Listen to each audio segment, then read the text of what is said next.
En 2015, l'étude du PIPAM a mesuré les motivations des consommateurs. 5 motivations ressortent de cette étude. La première est le pouvoir d'achat. 65% des personnes interrogées affirment utiliser des sites collaboratifs pour faire des économies, trouver des bons plans et des bonnes affaires. La deuxième motivation est sociétale. 55% affirment vouloir limiter le gaspillage, donner une seconde vie aux objets. Le lien social arrive en troisième position. 43% des individus choisissent les plateformes d'économie collaborative pour rencontrer d'autres personnes, aider des personnes dans le besoin, rapprocher les producteurs des consommateurs. Vient ensuite l'efficacité et la pédagogie. C'est facile, on apprend, on partage des connaissances, on trouve des solutions adaptées à son besoin. Puis l'originalité, on expérimente des choses nouvelles, on a le sentiment d'être à l'avant-garde des nouveaux modes de consommation. Nous allons étudier ces résultats d'un point de vue plus théorique en utilisant la théorie de motivation de Ryan et Deci. La théorie des motivations des psychologues Ryan et Deci constitue la principale théorie employée pour expliquer pourquoi et comment les individus sont ou ne sont pas motivés à l'idée d'exécuter une action. Dans leur dictionnaire de psychologie, Doron et Parrott, en 1991, mettent en avant le caractère dynamique des motivations, qu'ils considèrent comme un processus.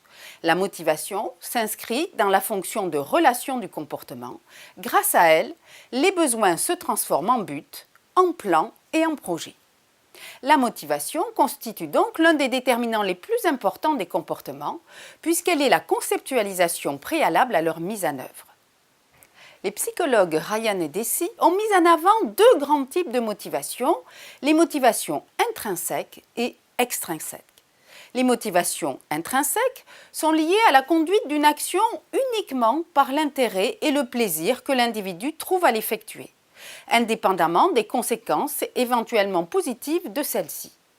Celle-ci est liée à l'excitation, à la satisfaction éprouvée par la poursuite d'un ou de plusieurs objectifs permettant un accomplissement personnel, comme l'acquisition de connaissances, entraînée par la curiosité ou encore l'amusement.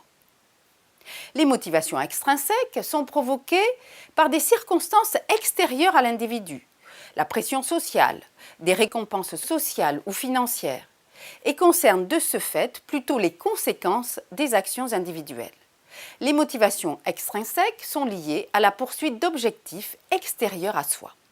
Pour mieux se représenter ces 2 grands types de motivation, on peut considérer qu'ils se situent chacun à une extrémité d'un même continuum. Et il semblerait qu'elles s'opposent. Plusieurs études montrent que les récompenses extrinsèques peuvent nuire à la performance des individus si ceux-ci possèdent à l'origine une motivation intrinsèque. Par exemple, le fait de récompenser un individu modifie la façon dont il envisage l'origine de son action. S'il était motivé intrinsèquement, l'apport d'une motivation extrinsèque modifie sa perception et le fait basculer vers un comportement destiné non plus à se satisfaire de l'action en elle-même, mais plutôt à chercher une récompense. Ce phénomène est appelé la surjustification. Ainsi, si sur le plan théorique les motivations intrinsèques possèdent de nombreux avantages, il reste que les motivations liées à la recherche de gains ou de récompenses sont très importantes chez les individus. Ce que montrent les études, c'est que les motivations extrinsèques, celles liées à la recherche d'un gain financier ou matériel, sont utiles pour motiver des individus qui n'ont pas vraiment envie d'exécuter une action. Cela s'observe par exemple en ce qui concerne des tâches répétitives. Peu d'individus trouvent un intérêt à les faire, sauf pour faire plaisir à quelqu'un ou pour gagner une récompense. Si on applique la théorie des motivations aux consommateurs, on trouve des motivations à la fois intrinsèques et extrinsèques. On constate que les motivations extrinsèques constituent la première motivation, le facteur économique, gagner de l'argent. Cette motivation est aussi circonstancielle puisque l'économie collaborative s'est développée au même moment qu'une crise économique mondiale. La motivation extrinsèque financière est donc aussi liée au fait que l'économie collaborative permet aux individus d'arrondir leur fin de mois ou aux personnes ayant peu d'argent de diminuer leurs coûts. C'est le cas de Blablacar pour les étudiants par exemple.